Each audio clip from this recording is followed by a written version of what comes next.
Alrighty, I'm here with John Pileggi of LaborTech Solutions. John, give us an overview of kind of who you are, what you're doing, and you're a young guy, so let's highlight in on that transition from working for another person to working for yourself. Awesome. Yeah, Garrett, thanks for having me on. Yeah, so this was 3 years ago at this point. I was wrapping up my master's degree in urban planning at Kansas State University. And I've always wanted to start a company. Didn't know what that company was going to consist of.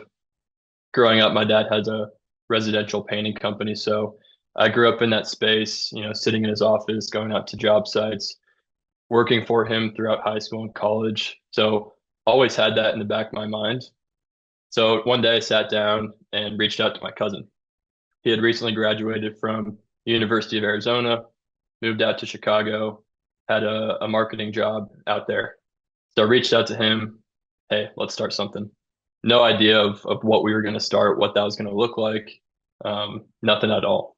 So we dove into a few different topics and eventually landed on digital marketing. We saw it as an up and coming industry. Every business needs marketing. The digital landscape is continuing to change and at a faster and faster pace. So we thought that would be a great opportunity. So we sat down and for the first 6 months, we did nothing but research, just self-education, reading different books, watching different YouTube videos, just really getting to understand the industry. Um, so yeah, landed on digital marketing, did all the research for 6 months.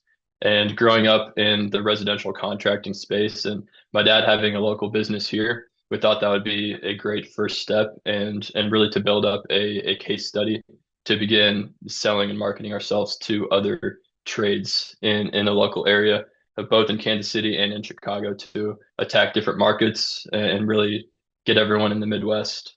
So that was really how we started. We started with my dad's company and really just started out. He was an old school guy. Everything was pen and paper. No formal systems. Obviously, he had his systems in place that have built up a great business over the last 20 years. But we were really to take advantage of transitioning everything from pen and paper over to a digital format. And that really set himself up to saved himself a lot of time and really were able to take that and run with it and go and market and sell ourselves to other companies. I'm curious, you mentioned you had some other ideas when you were first looking at something to start. What were some of those ideas? And I guess why didn't you explore them if that's any interest? Yeah, we initially looked into different forms of real estate, investing, flipping, things of that nature. Just myself having an urban planning background, I've always had that itch. The main reason we didn't go into that is a lot of times you need some capital going into it. Obviously, you could work your way up through smaller flips and get into that. Um, but that was probably the main thing was there's so many things that you get into in real estate. And it's very enticing. You always see videos about it online and people, doing wholesale real estate, flipping, things of that nature. That was the main other one that we were thinking about, but ultimately ended up on digital marketing. And 3 years later, definitely made the right decision. hmm I think this is a good framework for anybody who wants to start a business because you were in the exact scenario where, first of all, you always knew you wanted to start a business, which I think is interesting on why some people feel that way, others don't. But you're in this position and you're saying to yourself, where do we go from here? And I was given a guest lecture at a KU class and I was like, okay, if you're in that position, there's a pretty kind of basic framework and it's essentially what you outlined, which is pick some sort of niche or some sort of persona that you want to go after. In your case, it was a trades business. Then just ask them, what kind of problems do you have? So for your dad, it was very clear. Everything's pen and paper, not much sort of digital footprint. And then say, okay, let me solve that for you. And then just start learning as much as you can about it. Do it for, I'm sure you didn't charge your dad too much to do it for the first time. So do it for free, do it for a discount, provide that service. And now you have a case study and you can go and replicate it. So it's just cool to see that you followed that exact framework, which is awesome. I want to talk on specifically transferring from pen to paper, like you mentioned. I have spoken with a few trades business owners. One of them is coming into his old family business, did sort of seller financing, applying new strategies to it. How important is it, or I guess how much value have you seen in this industry where most people are old, they're sort of getting towards the retirement stage, and they've been building it for 20 years on pen and paper? How much value can you apply by just coming in and setting up some fairly straightforward systems that people today know very well? It makes the world of a difference. If you've been doing things in a trade business the same for the past 20 years and you're spending multiple hours every day handwriting your bids, translating that over to email, having a list of a somewhat of a CRM set in place, um, transferring everything over to a CRM, making sure everything is organized on there, setting up basic email and text campaigns, starting your social media pages. Make sure you have an automated review system, or at least you're sending out reviews to the majority of your clients who will give you a 5-star review. Making sure that your Google business page is optimized. And then once you have that foundation of those 4 or 5 main principles, then if you do have the time to do it as yourself, as a business owner, you could start to explore those different options and what that looks like. Or you could reach out to a marketing agency so you can focus on your business and managing your crews, or if you're still on job sites, making sure that you can be on the job site as many hours in that day and you don't have to allocate 2 or 3 hours per day as office work. So in the businesses that we've worked in, they're small businesses, mostly residential trades. It has been a huge difference, and they can really scale their company using digital marketing as a service or upgrading those systems themselves to make sure that they have everything in place to then go and expand their business. There's multiple business owners that we've talked to where they're in a similar position. They're in their early 60s. They have been running the business for 30, 40 years. They want to get out of it. They want to retire, but they want to sell their business. They've built something up for decades upon decades, and they want to have something to show for it. And there's a lot of money from PE coming into the trades. So being able to set yourself up, if you don't have someone in the family that you're passing it along to or anything of that nature, if you can set up a strong foundation where you have 30 years of clients booked and they're on an email campaign, an SMS campaign, you have 500 5-star Google reviews, you've been posting on your social media consistently for a few years, that shows a lot to people approaching you to buy your business or take equity in your business to help you out. That's huge. It makes a world of a difference there. Okay, so now that we've kind of understood the background a little bit, what exactly are all of the different services that you provide for a trades business? Yeah, so initially we come in and establish what the website looks like. So upgrading the website, upgrade and optimized everything from an SEO perspective, get that squared away. So that's service one, everything website related. Service two is ads.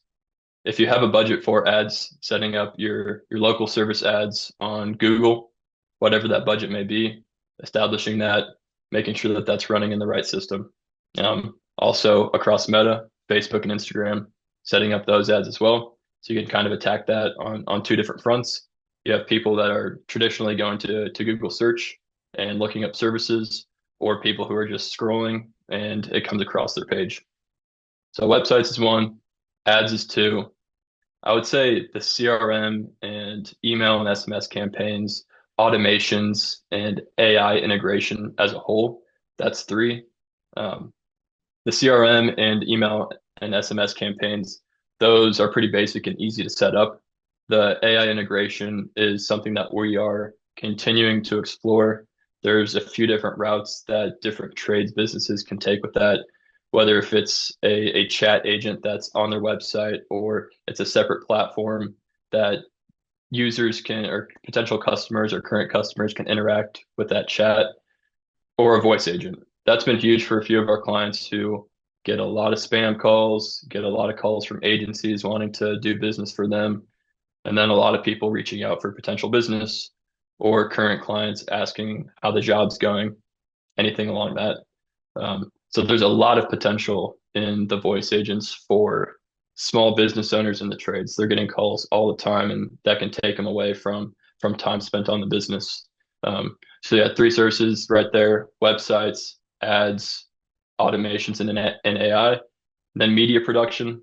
That's a big one that we're getting into and bringing in-house shortly. We've been outsourcing that for the past year or so, but being able to go out on a job site and take a video or high quality pictures to put on the website, post on social media, that's big. If people are looking online and they can't see before, during, and after pictures of multiple jobs that you've done recently, they're most likely not going to choose you. They want to see that proof of concept, build up trust in that way. Um, so I'd say those are the four main services that we do offer. Perfect. So we'll go through each one of those, starting with the website, and we'll kind of tie in websites and sort of sales funnels all into one bucket here. When you're looking at a website for the first time, or let's say somebody's out there and they're creating the website for the first time, what are the things you're looking for to say this is a good website or this is a bad website? Initially looking at the website, making sure that just when you're looking at it, it's a high quality website. There's dynamic pieces moving across the page. It's easy to find the contact us form. It's easy to find the about us section so people can build trust of knowing the business owner or the type of business that it is. Cleanly listing out the services. You don't want to have way too much jargon and just paragraphs upon paragraphs in your website. You want to make it clean so when people go on your website, they can understand what the main services that you offer are. And ultimately, when people do want to when people are going to your website, ultimately you want them filling out the form on your website or giving you a call. So making sure that throughout the website on every single page, there is as many options to do so on there. Then there's everything on an SEO perspective on the back end, making sure that getting into the details of making sure your URL slug is correct, making sure you have the right headers, making sure the headers are in the right place, making sure that your images are the right file format and size, so your page is loading quickly. The last thing you want to do is get onto your website or any website you go on and it's not loading properly or it takes forever to open a page. There's a lot you can do to optimize the page speed on your website. And there's a whole list of things on the back end of technical SEO that help you show up on that first page of Google. Um, might be an upcoming question, but like getting into the GEO side of things, the generative engine optimization. So when people are searching painting services near me into ChatGPT, Gemini, Cloud, whatever their AI platform is that they use, making sure that your company is one of the three companies or the top company that is recommended. That's big time. And there's a lot of traditional SEO practices that are involved in making sure that you do show up on that. There are a few different platforms that you can plug in your website to, pay for it, and they make sure that you are showing up on that. So a lot of the traditional SEO practices are still in play that do apply for companies that just want to show up on Google Maps or just the top 3 or 4 companies that show up in a traditional Google search. So with all of our clients, we're making sure that we're having that open conversation of yes, 30% of searches from 2024 to 2025 have transitioned over to an AI search. So making sure that and that's not going to slow down. That's and whatever the future of that looks like, we want to make sure that we're staying on top of the 8 ball on that. So whatever the future of search is for specifically people in the trade businesses, making sure that that's a priority, because you don't want to get lost. Um, there's people that have done business purely off of referrals for the past 20 years, and they've done great, but that can only last so long, especially when your competitors are doing all these different things in the industry. You just want to stay on top of trends, make sure that we're doing all the research we can so we can best service the people we work for. Hmm. Okay, so there's a lot there. I think just to recap in terms of the website of like a checklist, obviously step one, does it look good, right? Just forget all technical things and optimization things. Does it look good is sort of step one. And then Yep. from there, easy to navigate. So you want to be able to quickly understand where am I going to find this? And then clean copy, I think that's a huge thing as well. How many times do you go to a website and you go through the whole thing and you go, okay, well, I still don't know what this company does. Yep. I think it's more common in like technology where what they do might not be as clear. Whereas trades, you can be very clear. Here's exactly what we do. And then, yeah, every page should have somewhere for them to get in contact with you or do whatever that CTA is. Let's talk about SEO since we're on it here. You mentioned a few things, having the UR slug, uh, properly laid out. What is that? Well, first of all, just what is the UR slug for somebody who's has literally no idea how any of this works? Let's just start with that first one. Yeah, so for example, if you're creating a new page on your website, let's just run with the painting example. So if you have exterior painting as a service under a service page on your website, you want to make sure that it's Pileggi painting backslash exterior painting or exterior painting Kansas City if it's a specific location page. Um, so making sure that when you do create a page, it'll spit out a bunch of letters and numbers at the end of it. You want to go in on the back end and make sure that you can edit it. Goes back to the keywords when someone is searching exterior painting in Kansas City. If you have that backslash exterior painting Kansas City, that only helps you. If people don't have that set up and you do have that set up, you're going to bounce right in front of them when someone's searching for it. Perfect. And again, the whole point of this is the sort of the technically why do you want to do this is because when Google is determining which things to present to people when they search, they have all these different things that their algorithm, if you will, is going to check, and that's what these things are. That is Hmm. what SEO is all about. You mentioned another one, images. I mean, it's kind of a balance there. You mentioned you want to have a lot of images on your site so they can have that social proof, but you also don't want to decrease the page load time. Talk about images and how do you navigate how much to put, what size to put, all that stuff. Yeah, I think this is an issue that comes up on some people's home pages. They try to overload the homepage with a bunch of images.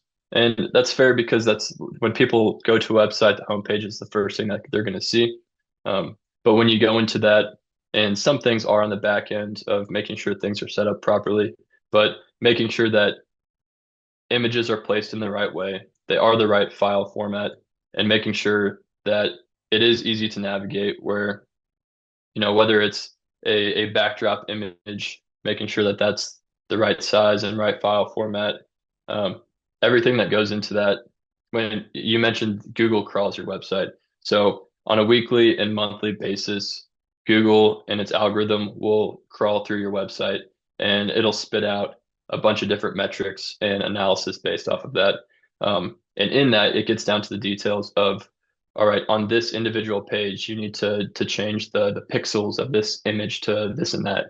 Um, you need to change the URL slug on here. The meta tags controlled on your website need to be updated. So it is a lot of back and forth with Google. It is very nice that they have you can set up Google Search Console and Google Analytics. If you don't have that set up in your business, you should. It's very easy if you do have a Google account. Set those up and they'll send you a analytics report every so often. You also can always just log into those different platforms that they offer and see how your website is doing. Yeah, that's super helpful. That was going to be my next question is where can people go to get that? So Google Console, Google Analytics, what's the difference between the two? Or is that one united platform or There's small differences. Off the top of my head, I do not know the difference between the two. Um, Google Search Console, just based off the name, people like where your page is coming up on search. And the analytics dives into more of the details. So if you are looking for page by page analytics, go to Google Analytics. got it. Okay, so now let's talk about the second thing you mentioned, which is ads. Right now, in your opinion, where is the best place for trades businesses to be advertising? Which platform? Trades businesses, if you had to choose between the two, your Google ads, local service ads, will be a great spot, continued great spot to post your advertising. Um, People are always going to be searching for your business in your area. So, yes, first you want to have an SEO optimized site. So, if someone organically searches your website, you are showing up pretty high. But if you are paying and paying the right amount based off of a number of factors, you want to be that sponsored post. So doing both and all these things that I'm mentioning here, you can pull different levers, but it's nice to have a strategy that's using all of these at once. So if you have a really high quality website that's SEO and GEO optimized, and you're also running Google ads, that's the more the merrier. So first, yes, I would set up your Google local service ads, LSA ads, get that set up. If you do have the budget for it, um, I would set up your meta ads as well, Google and Instagram, just to split those between the two.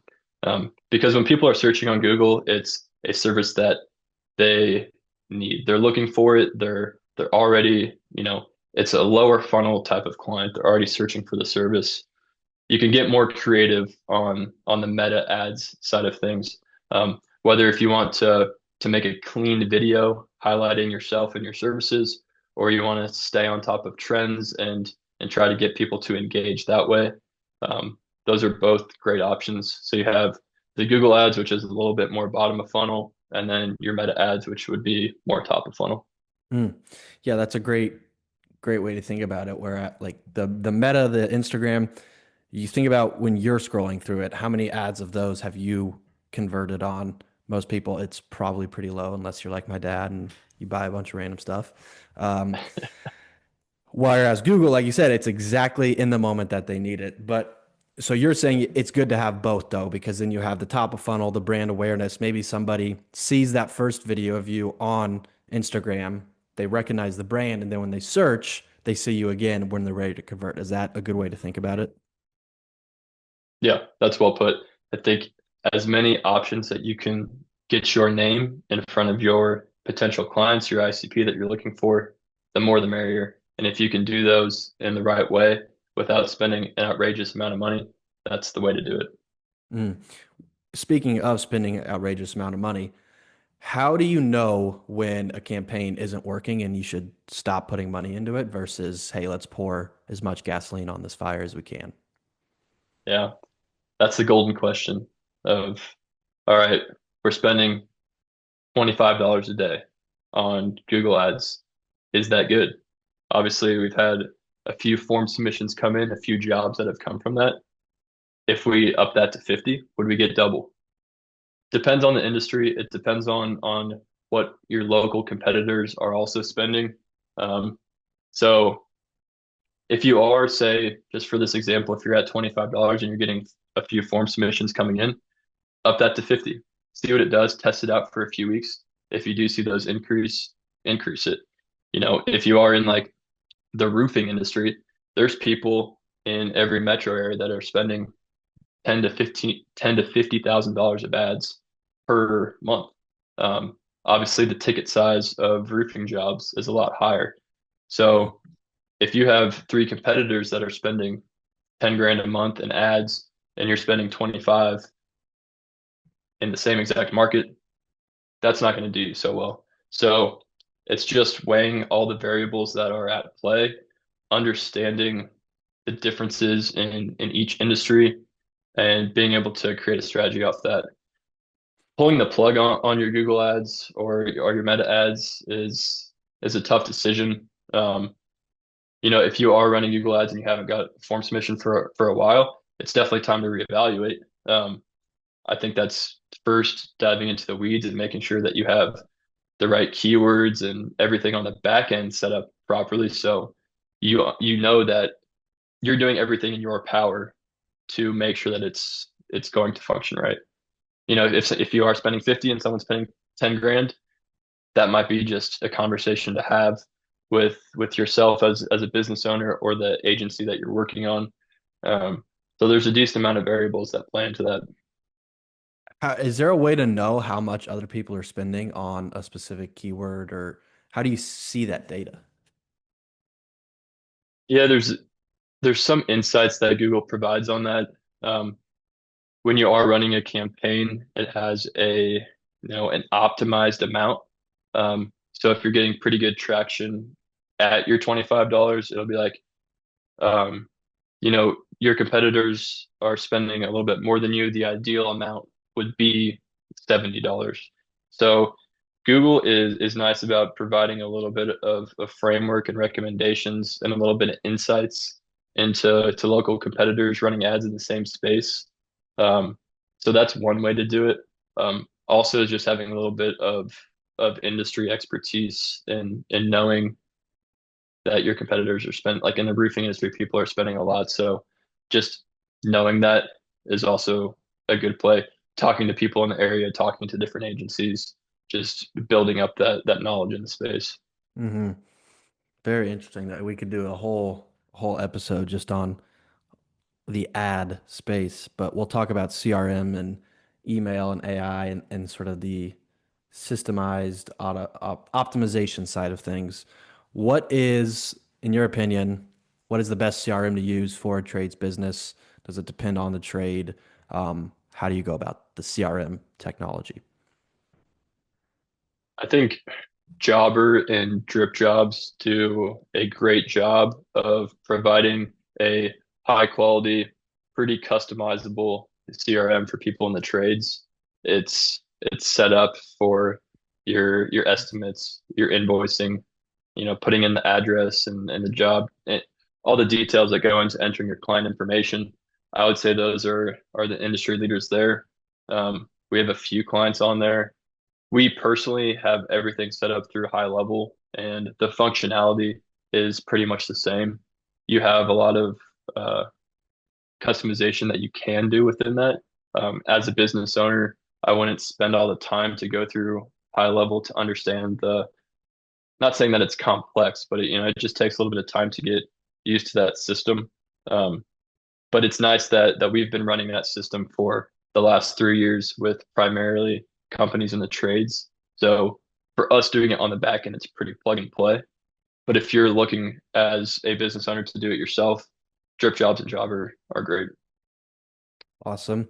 And then well, we'll talk about AI first. So, how are you seeing AI applied in the space? Obviously, you've talked about sort of the voice bot, but or the chat bot, but I think the more interesting one is the voice bot. What are you guys doing in that space? Have you seen any sort of results from that yet? Yeah, we have a few people set up on the voice agent. I think there's always going to be space for a human, the business owner, to answer the phone. People love when people answer the phone. When you get on the phone and it's an AI or just an auto-recorded messages, you're just automatically pissed off a little bit, which is fair. I don't think that's ever gonna go away.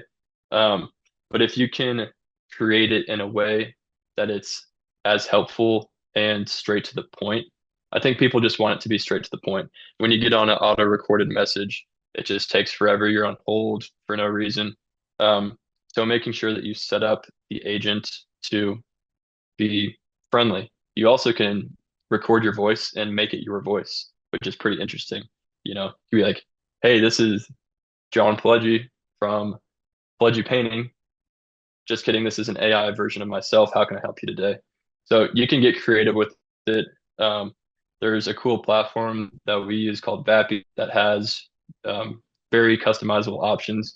You insert the knowledge base as in everything you have on your website. If you have different documents that are answering FAQs in a detailed manner, everything like that, you input everything into the system. You have your voice agent set up with the exact prompt. So if you want to have the interior of your house painted and you want to set that up, you have all the questions. There's a sidetrack off of interior painting to get all the details that correspond with that. And it automatically connects to your CRM, automatically connects to your calendar. You can set what dates, it's a live connection to your calendar, so it could set what days and times you're available to give bids. So you can have this system completely running in the background. You don't have to answer spam calls. You don't have to answer people asking for like, agencies asking out for to do business for you. And at the end of the day, you can come back to, all right, tomorrow or this next week, I've already got 4 jobs scheduled and I didn't have to pick up the phone once. And I think what's nice, that's obviously great within itself. As a potential customer calling that phone too, there will always be an option within the first minute to be, I want to talk to the business owner. So you could set it up where it just forwards that call to the business owner. Um, but it gives them the option to just automatically book that system or answer any questions they have without having to do so. Yeah, I think an interesting thing that I just thought about is like the being just open about uh the sort of annoyingness of that voice agent when they call in. Like, don't hide behind it and try to act like this is great and this is going to be an awesome experience. Hopefully it is, but if you're upfront about the fact that, hey, this is a voice agent. I know you might hate that, but trust me, this is going to be better for now. Don't have to be on hold for 10 minutes. Like, just be upfront about it, and that kind of puts people's guards down as opposed to Mhm. when you call in and you're just immediately pissed off about the whole thing. And another point I want to make is just about how this is the perfect space to apply AI because of what you mentioned and how there's a script for everything, right? If A, then B. And so if you're a trades business owner and you're looking at where can I apply AI? I'm getting all these emails on all these different AI solutions. Which ones should I focus on?